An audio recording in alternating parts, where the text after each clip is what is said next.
Welcome to today's video, where we'll be exploring one of the most common issues faced by developers working with graphics libraries, font not available in ggez graphics.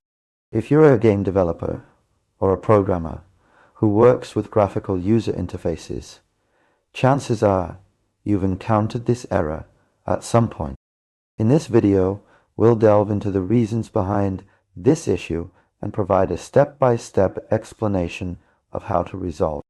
When working with graphics libraries like ggez fonts play a crucial role in creating an engaging user experience.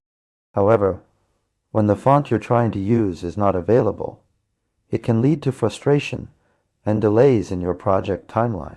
That's why it's essential to understand the underlying causes of this issue and how to troubleshoot it efficiently.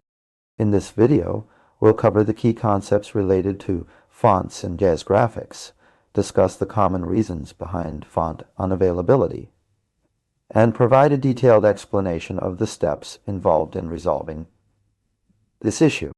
By the end of this video, you'll have a clear understanding of how to tackle this problem and ensure that your graphics applications run smoothly. So why do fonts become unavailable in ggez graphics? There are several reasons for this, but one of the primary causes is the lack of font installation on the system. When you're working with a specific font in your code, it's essential to ensure that the font is installed on the machine running the application. If the font is not installed, ggez will be unable to locate it, resulting in the font not available error. Another common reason for this issue is font file corruption or incorrect font file path. When you're loading fonts dynamically, it's crucial to ensure that the font files are in the correct location and are not corrupted. If the font files are missing or damaged, ggez will be unable to load them, leading to the same error. Now, let's discuss the steps involved in resolving this issue. The first step is to verify that the font you're trying to use is installed on the system. You can do this by checking the font list in your operating system's font settings, or by using a third-party font manager tool. Once you've confirmed that the font is installed, the next step is to ensure that the font file path is correct. If you're loading fonts dynamically, make sure that the font files are in the correct location and are not corrupted. You can do this by checking the font file properties, or by using a file integrity checker tool.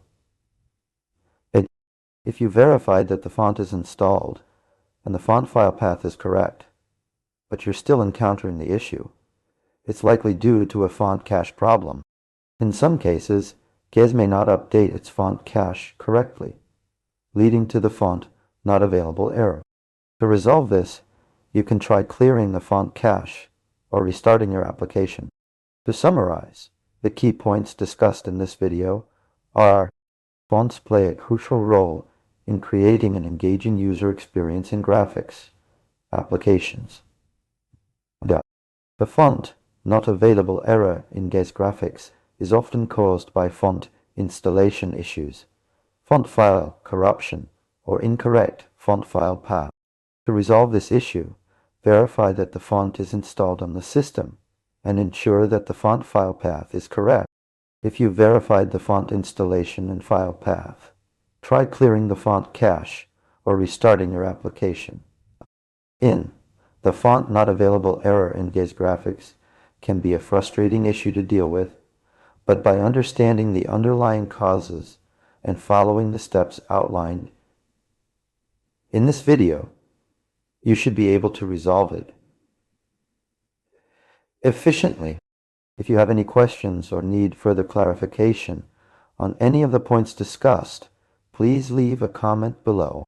Don't forget to like this video and subscribe to our channel for more informative content on graphics programming and game development. We'll see you in the next video.